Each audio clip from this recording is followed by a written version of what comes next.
मित्तल भवन आज कुछ अलग ही रोशनी में नहाया हुआ था। हर तरफ फूलों की सजावट, लाइट्स की चमक और खुशियों का माहौल था, क्योंकि ओमकार जी और रजनी देवी की इंगेजमेंट की तैयारियां जोरों पर थीं। दोस्तों, आप लोग भी सच की जीत होता देखना चाहते हैं तो राध्या के लिए लाइक करें और चैनल को सब्सक्राइब करना न भूलें। वही राध्या सब कुछ दूर खड़े होकर देख रही थी, लेकिन उसके मन में कहीं न कहीं एक अजीब सी बेचैनी थी। उसे निहारिका की हर हरकत पर शक हो रहा था, क्योंकि बीते कुछ दिनों से निहारिका कुछ ज्यादा ही चालाकी से पेश आ रही थी। उधर प्रथम भी खुश दिखने की कोशिश कर रहा था, लेकिन उसके चेहरे पर तनाव साफ झलक रहा था। तभी अचानक राध्या ने टीवी स्क्रीन ऑन कर दी, जो मंच के पास लगी थी। सबकी नजरें उस पर टिक गईं। स्क्रीन पर एक वीडियो चलने लगा, जिसमें निहारिका को कमल मंच के पास तारों के साथ छेड़छाड़ करते हुए साफ देखा जा सकता था। वीडियो देखकर सब सन्न रह गए। ये क्या है? रजनी देवी घबराकर बोलीं। निहारिका का चेहरा पीला पड़ गया, लेकिन उसने तुरंत खुद को संभालते हुए कहा, ये सब झूठ है। किसी ने मुझे फंसाने की साजिश की है।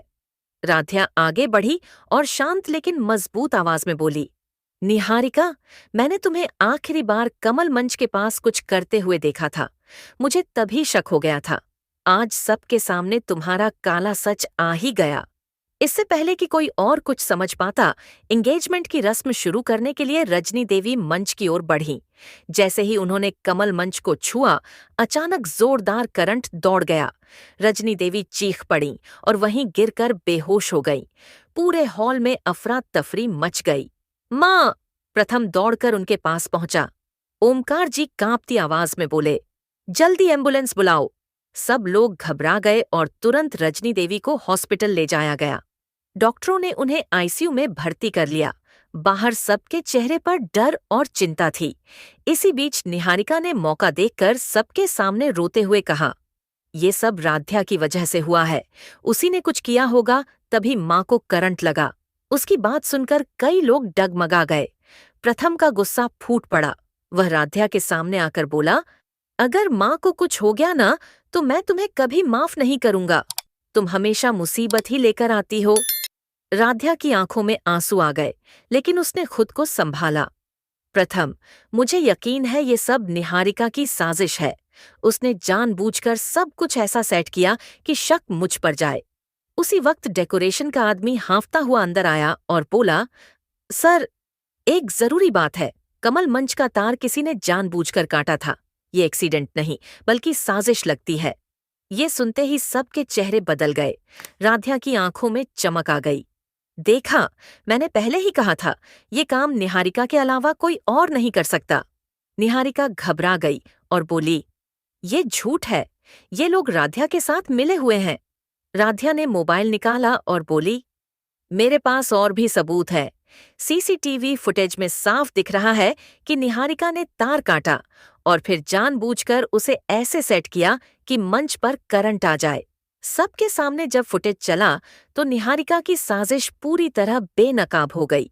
ओमकार जी गुस्से में बोले, निहारिका, हमने तुम्हें बेटी की तरह माना और तुमने हमारी जिंदगी से खेलने की कोशिश की।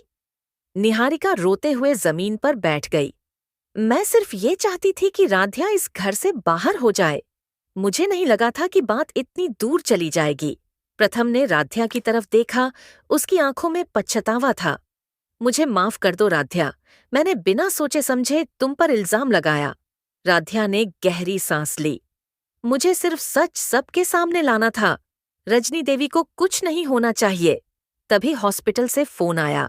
डॉक्टर ने बताया कि रजनी देवी अब खतरे से बाहर है। ये सुनकर सब ने राहत की सांस ली। लेकिन कहानी यहीं खत्म नहीं हुई थी। राध्या के मन में एक और सवाल था। क्या निहारिका ने ये सब अकेले किया था या उसके पीछे कोई और भी था? आने वाले दिनों में यही राज इस कहानी को एक नया और भी बड़ा ट्विस्ट देने वाला था। ऐसे ही अपडेट पाने के लिए वीडियो को लाइक करके चैनल को सब्सक्राइब कर ले, ताकि कोई भी वीडियो आपसे मिस न हो।